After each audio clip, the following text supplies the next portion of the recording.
has decided to lift sanctions, even just temporarily, they say, on some Russian oil, which is obviously benefits Vladimir Putin and his war machine. And it is so striking right now that at this moment in this conflict, Russia reportedly helping Iran with targeting American assets in the Middle East. Ukraine, meanwhile, actively trying to help the United States with drone technologies. And yet, in the last week or so, Trump's rhetoric is much harder on Zelensky, who he's deemed P.T. Barnum, say that Zelensky is the impediment to peace, not Putin. And this war in the Middle East almost underscores to Zelensky that actually that's what we care about.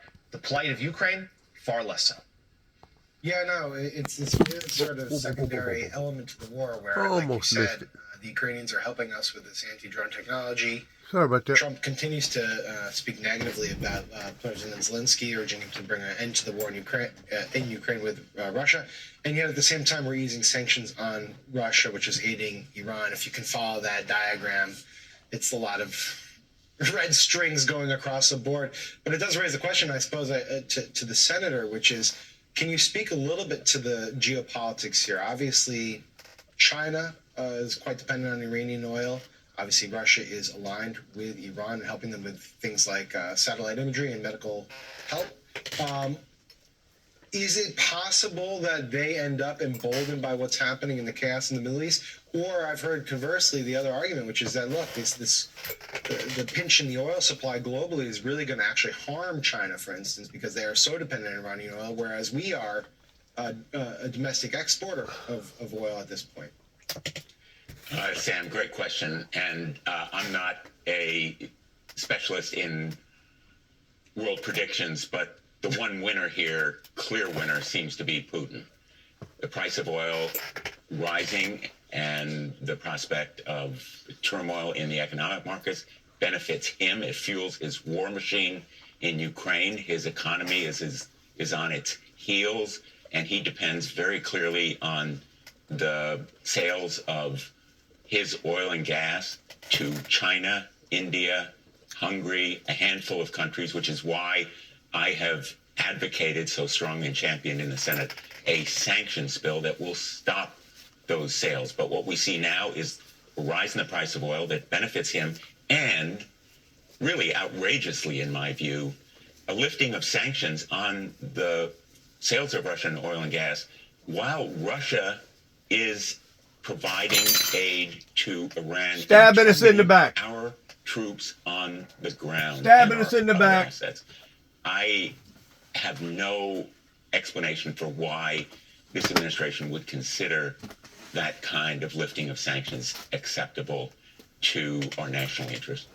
Your colleague in the Senate, Brian Schatz, Democrat of Hawaii, posted on social media last night, looks like we fought Iran and Russia won. Susan Page, let's go to you, because I know you've been thinking about and writing about the political impact here at home. Certainly there's some in the Trump base, the America First piece of this, that wants nothing to do with the war in Iran.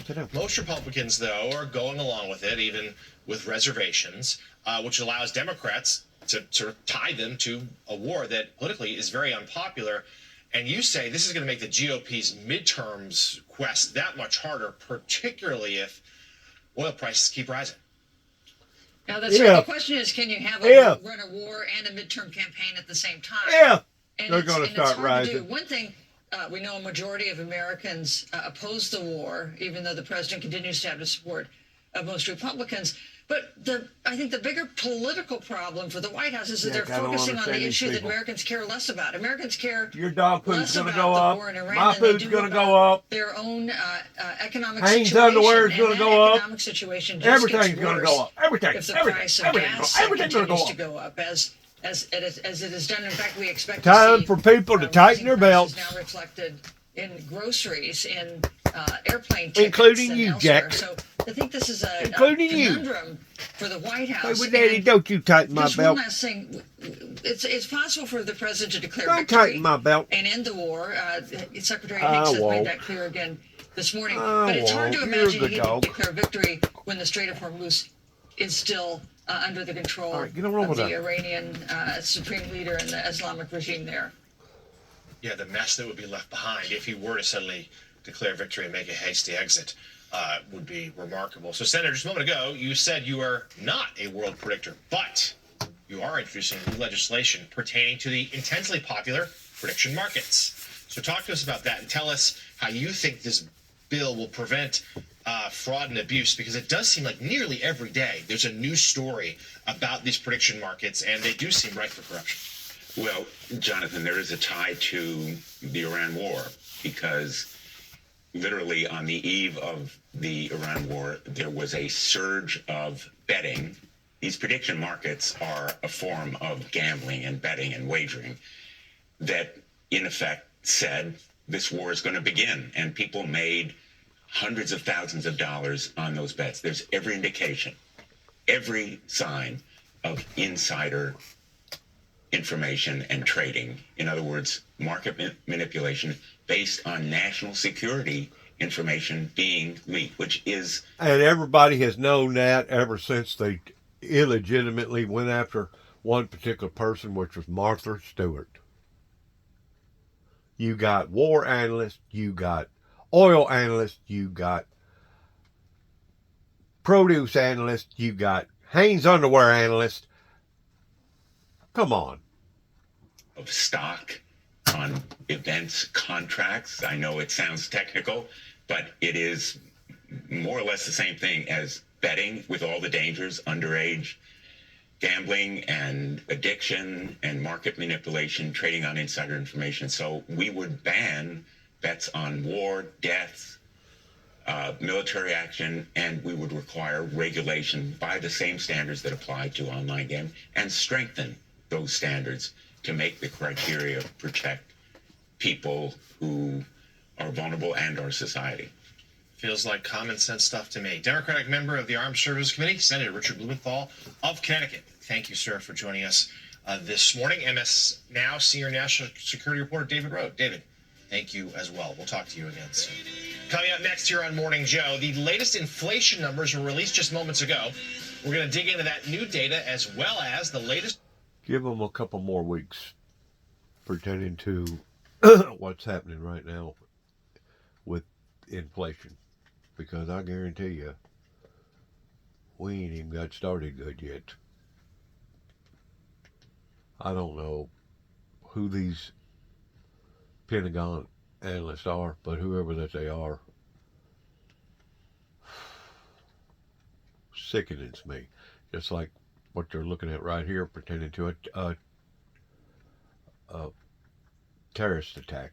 Here, I think 2 terrorist attacks here in America just within the past day. That was just a few moments ago. Let's listen to a bit of that. Iranian combat power continues to decline as a result of the continued strikes. We've attacked over 6,000 targets, and our strike packages continue to launch every hour, and we've maintained an unprecedented number of sorties up overhead of Iran. CENTCOM is now persistently over the enemy, and as a result, we've seen a reduction in missile and one-way attack fires. In less than 2 weeks, we've rendered the Iranian Navy combat ineffective and continue to attack naval vessels, including all of their Soleimani-class warships, which were armed with anti-ship missiles and anti-aircraft weapons. We've made progress, but Iran still has the capability to harm friendly forces and commercial shipping, and our work on this effort continues. But I want to make something clear. The only thing preventing commercial traffic and flow through the Straits right now, which there is some through the Straits, is Iran. And Lucas Tomlinson is live in the Persian Gulf. Tell us what you know this morning. Well, good morning, Dana. Secretary Hegseth and General Kane also said 4 out of the 6 crew members aboard a U.S. Air Force KC-135 refueling plane were killed during a mid-air collision in western Iraq with another KC-135. Oh, man. The secretary said that this was not due to hostile or friendly fire. Here was General Kane earlier. We're still treating this as an active rescue and recovery operation. As CENTCOM announced this morning, 4 airmen have been recovered, and the Air Force and U.S. Central Command will provide updates as information becomes available. Please keep these brave airmen, their families, friends, and units in your thoughts in the coming hours and days. Amen. And Secretary Hegseth provided an operational update saying Iran's ballistic missile capability is down 90%, calling ballistic missile production inside Iran, quote, defeated. And its attack drones are down 95%. General Kane said today will be the heaviest day of the war in terms of U.S. bombing. Now, here in Dubai, it was a little noisy earlier, Dana, this morning after Iran threatened banks and other financial institutions in the region. We woke up to the sound of an explosion around 7 a.m. in the financial center about 2 miles from where I'm standing. Here's the damage to the facade of the building after what authorities called a successful intercept. No injuries were reported. Now, there were many questions in the Pentagon briefing about when U.S. forces would open up the Strait of Hormuz. General Kane admitted Iran still has the capability to harm friendly forces and commercial shipping. Secretary Hegseth says the Pentagon is working on a plan. We've heard them talk about taking various measures, and we're planning for all of them. So we have a plan for every option here. We're working with our interagency partners, and that's not a strait we're going to allow to remain contested or with a lack of flow of commercial goods. Secretary Hegseth also said there was no clear evidence that Iran has placed mines in the Strait of Hormuz. Behind me in the Persian Gulf, 16 different commercial ships have been hit by Iranian missiles or drones or those suicide boats on the surface. Dana? Lucas, Bill here. I want to ask you about that KC-135 that went down in Iraq. The Pentagon ruled out that it was combat-related or friendly fire. I understand that aircraft is a refueling aircraft, so the planes have to get pretty close to each other. Part of collateral damage. You're going to have collateral damage in a war. It's going to be big time, too. Refueling plane, they generally don't refuel one another. In fact, only 8 in the U.S. Air Force have the capability to do that. Those KC-135s are refueling fighter jets and bombers. You can't fly B-2s from the United States or 200 Israeli jets bombing Tehran without the use of KC-135s. In fact, there's over 100 American refueling planes in theater right now, twice the number for Midnight Hammer. That's how these large sorties are taking place.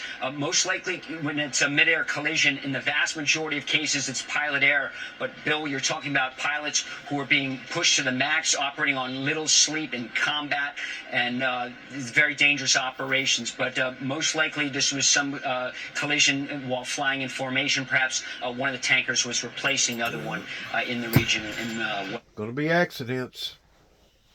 Confirming 4 dead on that plane so far. Rescue efforts underway to try to find the others. Lucas Tomlinson live in Dubai. Lucas, thank you. Thank you.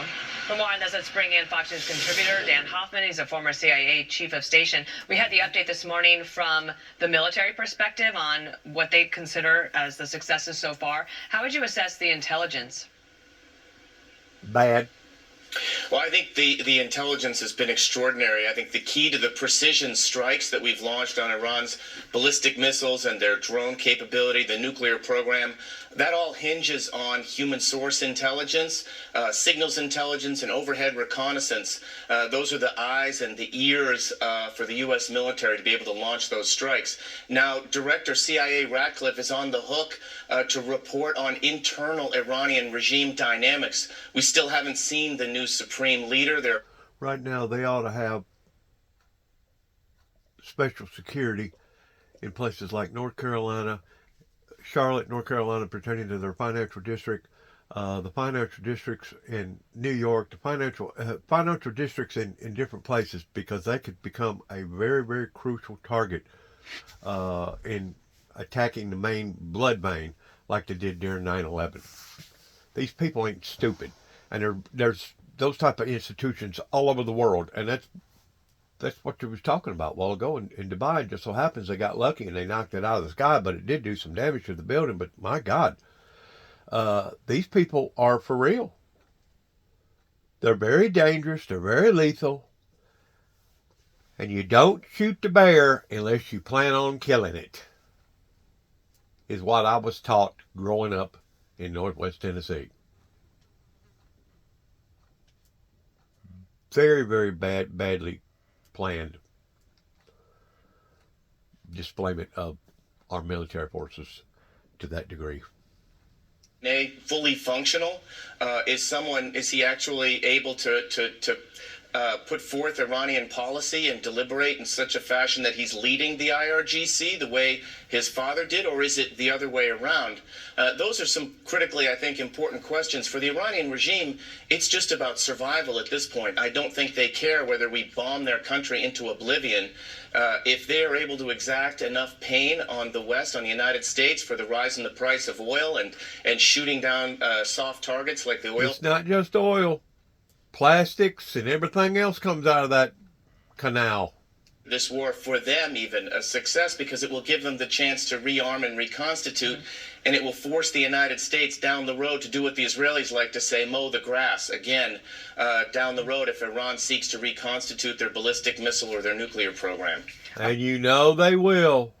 Don't be saying may. They will. You know they will. Haynes said that there are a few ships going back and forth in the Strait of Hormuz, but effectively closed. What can intelligence do to help the military open that back up? Well, I think we can continue to launch strikes on Iran and deny them the ability to place the mines and keep Iran out of the Strait of Hormuz. That's extraordinarily difficult to do, but intelligence will feed into that process.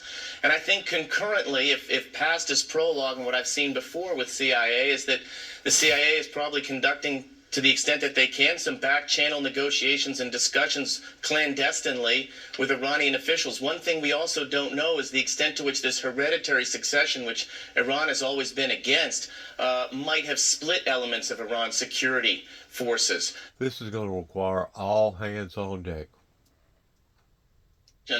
And perhaps down the road strike a deal. There's something out there in the offing for Iran, reducing or eliminating sanctions for them in return for giving up the ability to project power and aggression and terrorism overseas. Dan Hoffman, I'm sure we'll be talking to you more through the weekend. Thank you so much.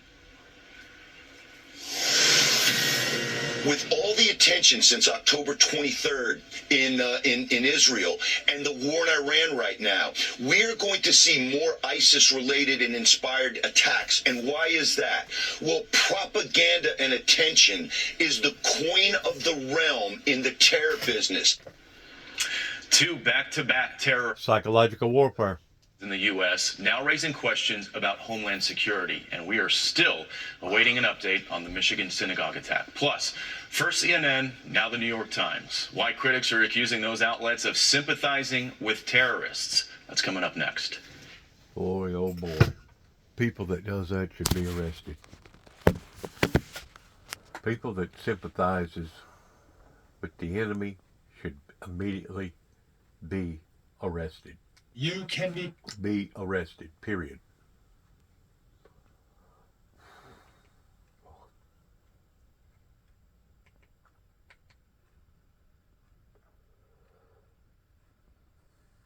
Only thing I can say is pray for our troops. May God have mercy, and may God bless our troops. Since 2022, when the war with Russia and Ukraine broke out. And John, if you were listening to that woman, Evelyn, there, she talked about how this impact with oil and gas prices is actually affecting other things like food, airfare, because if you think about it, a lot of stuff, a lot of perishable items get here by boat, train, and plane, and all of those costs, that fuel, that oil, is only going up, being trickled down to everyday consumer items that she's worried about, John. All right, Vanessa, you covers for us in New Jersey, where it's all full service, so the gas is a little bit cheaper. Thank you so much, Vanessa. Appreciate it. Kate? Also, and speaking about what's impacting all of this and where the focus is when it comes to gas prices, it's back to the Strait of Hormuz. Moments ago, Defense Secretary Pete Hegseth talked about the standstill in the strait and what's to blame. Listen to this. As the world is seeing, they are exercising sheer desperation in the Straits of Hormuz. Something we're dealing with, we have been dealing with it, and don't need to worry about it. All right, we need to quickly, though, pause from this and go straight back to Michigan, where there is a press conference that is now underway and an update after that suspected attempted terror attack at Temple Israel. Listen up. Bloomfield. Here's the governor. I appreciate your leadership yesterday and how much my heart goes out to everything that you and your family and all of the families involved and the Jewish community writ large are going through. I wanted to come today for a briefing, which we just concluded, to get up to speed on where things stand. I want to thank our state and local law enforcement, the first responders, our federal partners for their swift work to keep people safe and to investigate. I want to thank Temple Israel's security personnel. They were selfless in their courage and they saved lives. These heroes threw themselves in harm's way, engaging the suspect. And let's be very clear, yes, this is a place of worship, but at the time that this attack was occurred, it was a school. 104 children, aged 5 and younger here. 5 and younger. So I want to thank all of Temple Israel's staff who acted quickly to evacuate How students evil and is that? reunite families. The state of Michigan will wrap our arms around this community and support our local and federal partners every step of the way to keep people safe.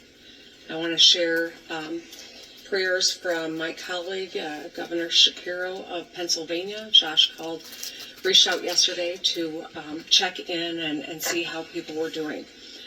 And I want Michigan's Jewish community to know that we are with you. Violence in our houses of worship and in our schools and in our daycare centers like this are totally unacceptable. Especially hard. Temple Israel is a pillar of the community. It's one of the largest Reformed Jewish congregations in North America, with Friday night Shabbat services attracting over 1,000 people. People celebrate bar and bat mitzvahs, weddings, and holidays here. Parents bring their children to daycare and school, and it's a place of peace, unity, light, and life. Yesterday's attack was anti-Semitism. It was hate, plain and simple. We will fight this ancient and rampant evil. We will stand together as we do it, and we will call it out. We must lower the rhetoric in this state and in this country, especially at this moment where we've seen such a rise in anti-Semitism and more attacks on the Jewish community. We must keep each other close. This community is on the edge, very understandably. We've seen a rise in attacks, especially over the last decade, especially over the last 10 months.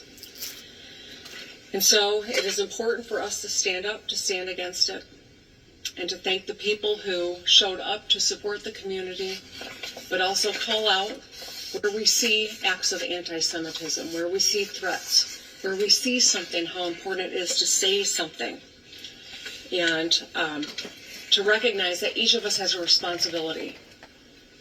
People like the person that attacked this community yesterday get fomented by rhetoric that they see online and that they see on television and they hear on the radio.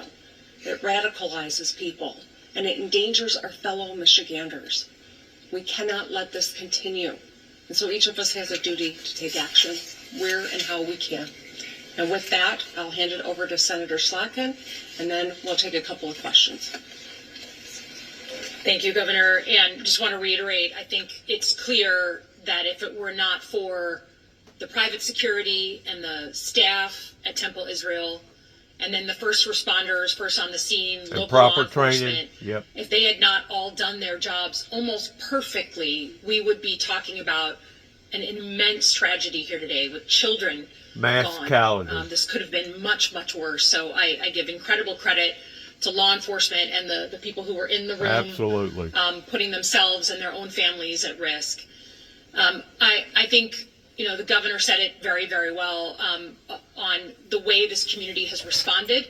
It's been incredible to watch neighbors in the community here, both organizations and just regular old citizens, open up their homes literally yesterday to help care for people who were fleeing from this. And this is a place that I have a very personal connection to. I feel I've spent a lot of my time growing up in and out of this temple, and I feel just an immense amount of pain, as does the rest of the community, that incidents like this even happen.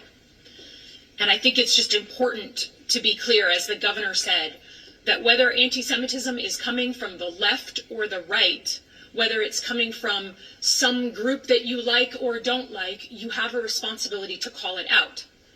Because when you don't, it gives permission for people to climb that escalation, that ladder of escalation that goes from saying hateful things online to saying them in person to graffiti to ultimately violence. Yep. And the Jewish community suffers 10 times the number of hate crimes than any other community in this country. So it is an epidemic. Yep. And until we push back on that permission, we're going to see incidents like this continue to proliferate. The Jewish community spends over $1 billion across the country securing their houses of worship, their schools, their institutions. No community in America should be fearful of having their own kind congregate for things like education and worship. So I stand here proud of the community, angry that we even are put in this position. Thankful to law enforcement, but asking the average citizen out there, if you have a friend, a colleague, coworkers who are using anti-Semitism in their daily life and feel like it's just normal, please call that out wherever you see it. Thank you. If I may say a few words. Thank you. Good morning. My name is Jonathan Morshay. I'm the Township Supervisor here in West Bloomfield. For those of you unfamiliar with township government in Michigan, my position's like the mayor of the city, elected by the voters, but I'll stop the civics lesson. I think it's fair to say that none of us went to bed Wednesday expecting to wake up Thursday's events. But thanks to the preparation and training of Temple Israel's security team and the West Bloomfield Police Department, the unexpected did not turn into tragedy. Yesterday's incident at Temple Israel is deeply concerning for everyone in West Bloomfield, Michigan, across the country, as well as Jews everywhere. I live in West Bloomfield. My wife and I are members of Temple Israel, so I have a keen understanding of the effects on the community. We are thankful for the courage and professionalism of our first responders and our partner agencies who moved to protect lives and work toward stabilizing the scene. Our thoughts are with all members of Temple Israel and their families. No community should ever feel unsafe gathering in a house of worship or sending their children to school. I want to thank all the officials, colleagues, and members of the public who've reached out to me in solidarity. I would also like to thank the Shenandoah Country Club for hosting the Operations Center and being the site where the preschoolers and parents were reunited. Shenandoah is a wonderful community partner, and I thank them from the bottom of my heart. We'll continue to work closely with law enforcement and community leaders as more information comes available. Thank you, and may God bless us all. Happy to open it up for a few questions. Yes. Good morning, Conte Councilor Local 4. Is there any indication that the suspect may have expressed his intent or motives, whether online or to a loved one, of what they had planned to do yesterday? I appreciate the importance of your question. I am not the appropriate person to answer that. We'll have to defer to the FBI as there's an ongoing investigation. Yeah, John. Governor, do you think this happened because of the conflict in Iran? I'm not putting my theories into the press is not going to help an investigation, so I'm going to refrain from that. I do know that we have seen a rise in anti-Semitism. We have seen it over many years, predating the conflict, but certainly it is at a historic high, and I worry that that will continue. And so it's why I am calling on anyone with a platform to be very responsible with their rhetoric. Amen. Not to identify or target the Jewish community. That is anti-Semitism writ large, and I don't think that any of us should permit or allow that to stand. And that's why I'm asking people to turn down the rhetoric. Governor, on that note, Josh Lynn, the Fox 2 Detroit, we have a very diverse community, Jewish, Arab, and so on and so on. When it comes to lowering the temperature, because we talk to each other, we work together, we build families amongst each other, what's the message you can deliver to help lower the temperature? I think I'm trying to deliver that message right now, that we are Michiganders. This was a school. These are 0 to 5-year-olds that were targeted yesterday, 104. My friend Brian said this could have looked a lot more like Sandy Hook. Yep. Right? Like, let's not lose sight of that. This is not a political moment. This is not a political debate. This is targeting babies who are Jewish. That's anti-Semitism at its absolute worst. And that's why we cannot lose sight of that, the importance of keeping everyone in Michigan safe by being responsible in how we talk about issues and how we treat one another.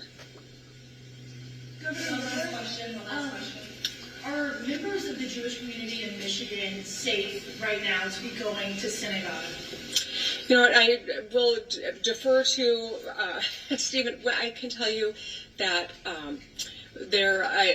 I believe that there are so many wonderful people who are planning to have Shabbat services and dinner this evening.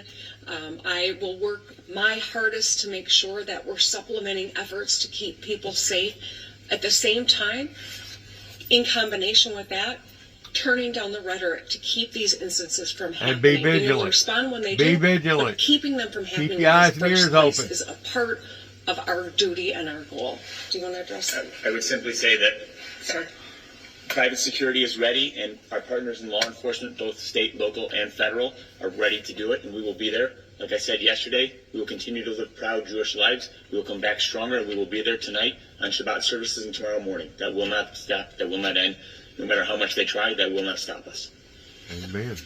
Senator Scott, John Wisely from the Free Press, can you address the Department of Homeland Security is not fully funded right now. Do you fear that leaves us less prepared for incidents like these than we should be? Yeah, I would say the department, because they are essential workers, they have been, at work. Certainly in Michigan, we have a ton of DHS folks, CBP, and so they are on the call and they are doing their jobs. Certainly, we need to fund the Department of Homeland Security, and we need, in my view, to cut away all the conversation on ICE, which is its own conversation, from all the core missions of the Department of Homeland Security. But they're essential. They're on the job. They're working today. All right, we just heard from Michigan Senator Alyssa Slotnick, but this was primarily a briefing from Michigan Governor Gretchen Whitmer on the thwarted attack on Temple Israel Synagogue in West Bloomfield, Michigan. Only the attacker died there. It obviously could have been much, much worse. As Governor Whitmer referred to, this could have been a massacre there. She called it anti-Semitism, pure and simple. She called it targeting babies. Of course, there was a Jewish school there as well. Nothing is worse than that, she said.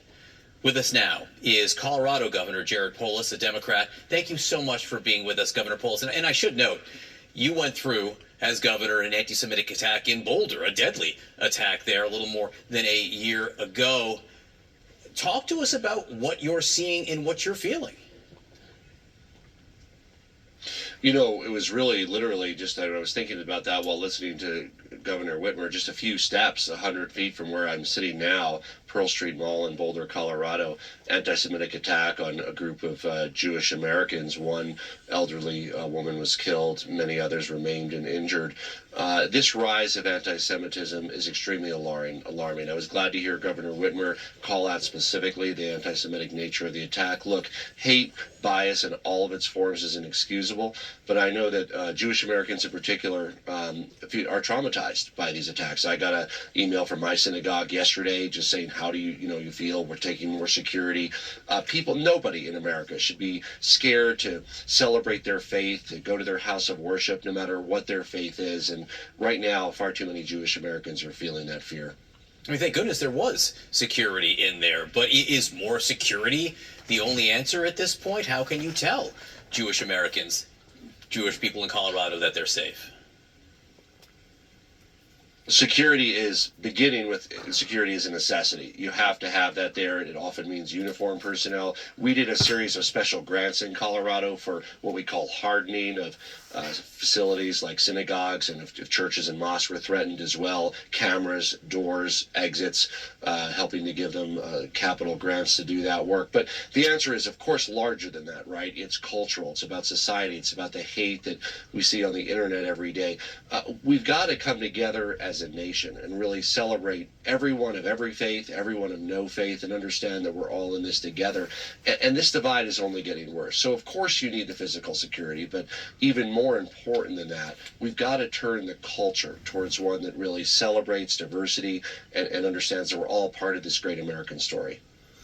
And clearly there were anti-Semitic attacks before the war with Iran, but these two attacks, there was the one yesterday taking place at the Temple Israel in West Bloomfield. There was also an attack at Old Dominion, not an anti-Semitic attack per se, but also an attack since the war in Iran began. It's being coordinated spiritually. These was the things that I was trying to tell people about, I guess 4 or 5 years ago, when I was putting out so much material pertaining to what was going on here in Northwest Tennessee towards my brother and I being attacked again and again and again. Inspired by the war actions. But I think separately and distinctly, there's absolutely a threat from Iran. It's been reported on against critical infrastructure, against our leaders. This is a significant war. America has chosen to take out a foreign leader. There doesn't seem to be a clear plan of what happens next, of succession. It's really seems to be really just played by ear. Hard to say where it's going. So these are two very distinct things, but there is an overlap on that diagram, if you will, for threats against the homeland, and of course, specifically threats against Jewish Americans. Just before I let you go, you were mentioning the war in Iran right there. What's the impact been on people in Colorado? We've seen gas prices rise now for 13 straight days. Well, we lost our first soldier that was stationed here just the other day. We're displaying our flags at half-mast, but it goes well beyond that. Obviously, it affects gas prices in the short term. Every Coloradan, every American is paying a lot more for gas. Many people have friends, sons, daughters that are now stationed in that area, more on the way, worried about what's happening with their loved ones and whether they'll be able to talk to them again and return safely. Ken Ruggiero-Polis from Colorado, we do appreciate you sticking with us, watching what's happening in Michigan, watching really what's happening all over the country with great concern. Thank you very much. We do have a lot of breaking news this morning. We'll be right back. It's sad that we're living in this era that we're living in right now because of what went on in the late 80s and the early 90s with various politicians and various movements that's now catching up to the American people in every aspect that you can think of. It's really sad. And I just pray for our men and women in uniform. I pray for our first responders. I pray for those who have basically been very vulnerable in these type of situations. And I pray for the awakening, that people will awaken in identifying this spiritual warfare in actuality is more realer than a physical confrontation. Just like the Bible says that in the last days Satan will come down in great wrath because he knoweth this time is short. Whenever it talks about Satan, it's talking about the spiritual Antichrist environment that has become very, very powerful in the past 25, 30 years. Especially whenever you have Christian societies that sit back and don't say nothing or don't do nothing, whenever you know that these people basically are floundering the fact that they're pagans or they're heathens, and they're proud of it. I just pray for God's divine mercy upon to our United States military.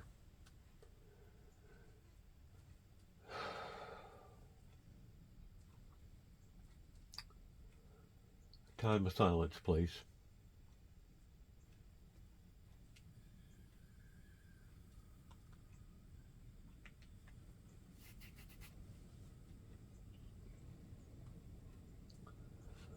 Amen.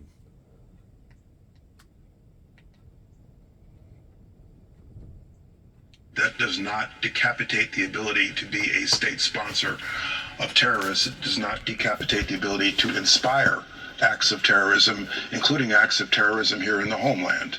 And so, bottom line to all of this, we need to fund, Congress needs to fund the department that exists to ensure homeland security. But what about, how do you think about cybersecurity issues? Because there's only so much the Department of Homeland could do.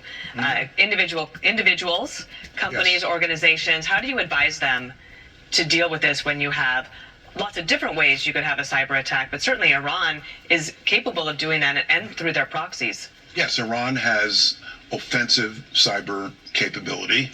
Within DHS, we have the Cybersecurity and Infrastructure Security Agency, CISA.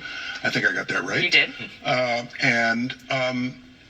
Cybersecurity, cyber defense is largely a private enterprise. Most of critical infrastructure in this country is in private hands. So inevitably, cybersecurity is a partnership between private enterprise and government agencies. But again, CISA is defunded right now.